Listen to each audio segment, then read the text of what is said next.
Tawanikba nikbagba o. Tawanikba nikbagba o. Tawanikba nikbagba o asa. Ewe tawanikba nikbagba o Òfún. Tawanikba nikbagba o. Tawanikba nikbagba o. Tawanikba nikbagba o asa. Ewe tawanikba nikbagba o Òfún. Tawanikba nikbagba o. Tawanikba nikbagba o. Tawanikba nikbagba o asa. Ewe tawanikba nikbagba o Òfún. Tawanikba nikbagba o. Tawanikba nikbagba o. Tawanikba nikbagba o asa. Ewe tawanikba nikbagba o Òfún. Hi guys, I'm Oshun Femi, and this is Àwọn, Odù Òfún. Òfún Méjì is the 16th Odù in the order of arrival at Ayé, in the oracular system of Ifá, where he is known by the same name, whereas it is the 10th Odù in the Merindilongum. 16 is a very important number for us. It is, for example, the number of cowries used for divination. It is also the number count of the main Odus. The number 16 is a square of 4. It indicates the realization of material force. As such, it also takes on a dangerous moral significance, that of an exaltation of pride, of an uncontrolled will to power, and of the cycles of vicissitudes and rebirth, which is not a situation of complete tranquility either. The number 10, in turn, is a symbol of the universal unity in motion, from which creation arises. It contains the sum of the first 4 numbers, which gives it a sense of totality, of completion, the sense of coming back to unity. Symbolizing a set of thoughts, 10 connotes fundamental dualism and the principle of movement. It is not surprising under these conditions that Òfún can express life and death in the same way, their alternation and their coexistence. Òfún is therefore an Odù of extreme complexity, which as a symbol of universal synthesis carries within itself the responsibility for creation and for all kinds of creation, which happens by opposition or complementation of opposites, in short, through permanent movement. Creation symbolizes the end of chaos by the advent in the universe in a certain way, in an order, in a hierarchy. According to the different cosmologies, the work of the Creator precedes chaos or succeeds it. Chaos is just a first phase, an elementary and undifferentiated mass that the spirit penetrates, giving it shape. The act of creation, in its broadest sense, is energy which organizes the first formless data. After that, the creative act, 2 forces are generally perceived as distinct. 1. The force immanent in matter, which is matter itself, participating in the creative energy and spontaneously tending to always differentiated forms. And the other, transcendent, the creative energy that continues its work and sustains this work of existence. For the world was conceived as a continuous creation. Òfún is the Odù of unity, and therefore it has as its instrument the gourd of existence, corresponding to the cosmic egg of other traditions, which contains everything that was or will be created through the movement of the various pairs of opposites, male and female, positive and negative action, light and darkness, black and white, and light life and death. Òfún is an Odù represented by Ọbàtálá, and it commands life through his son, Ejionile. So, it's an Odù strongly related to Ọbàtálá and commands death through Oyeku, an Odù related to Odùduwà. Ọbàtálá and Odùduwà, when in a state of union, form the primordial cosmic pair. The relationship between these two Orishas contains at the same time the ideas of movement, continuity, self-fertilization, and, consequently, eternal return.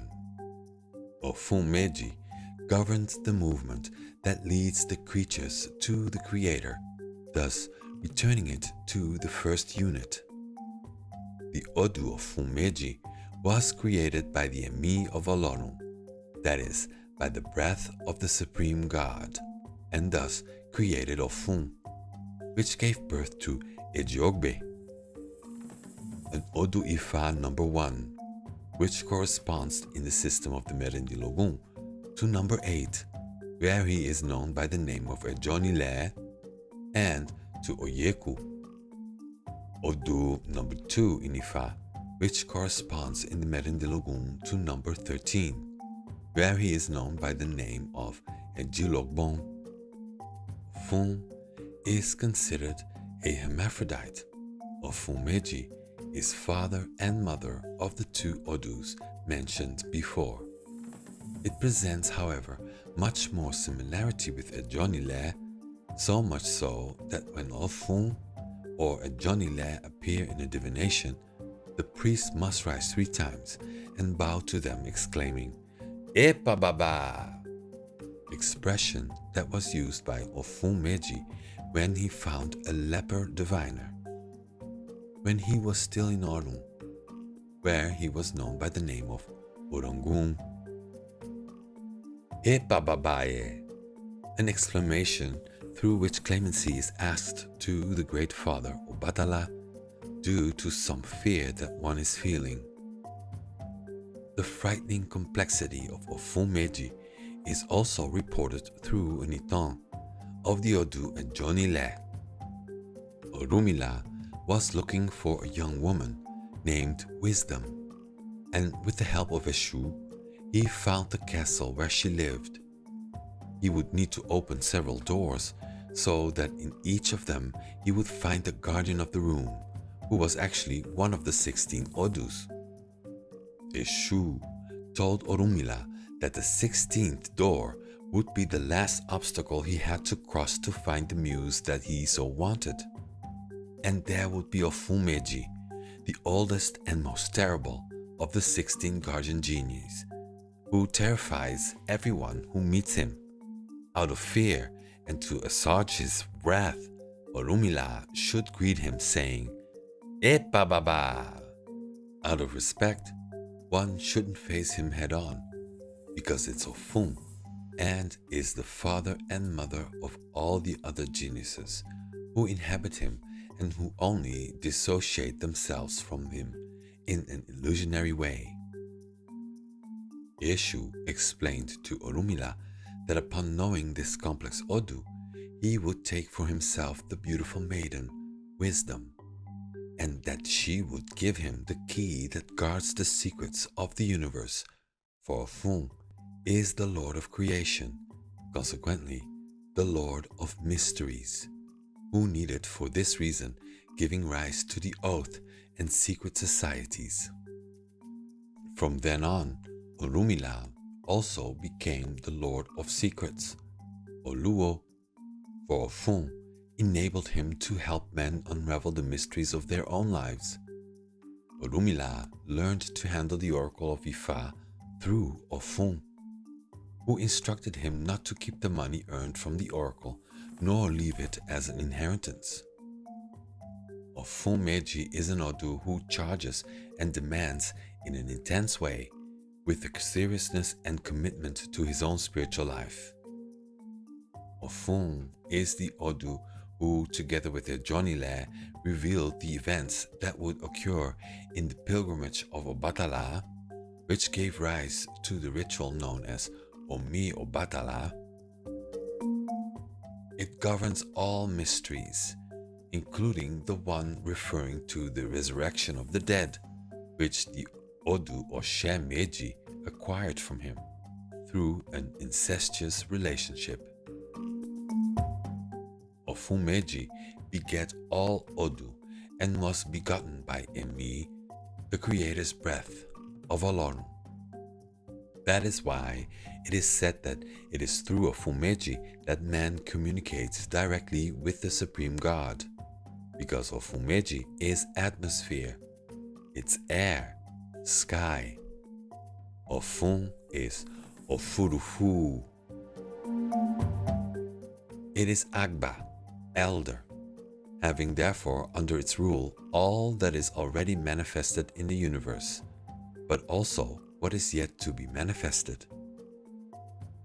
It was he who generated all Odù, and not just a Jonilé and a Diologbon. Òfún is the great father, Òṣàlá, and at the same time the great mother, Odùduwà.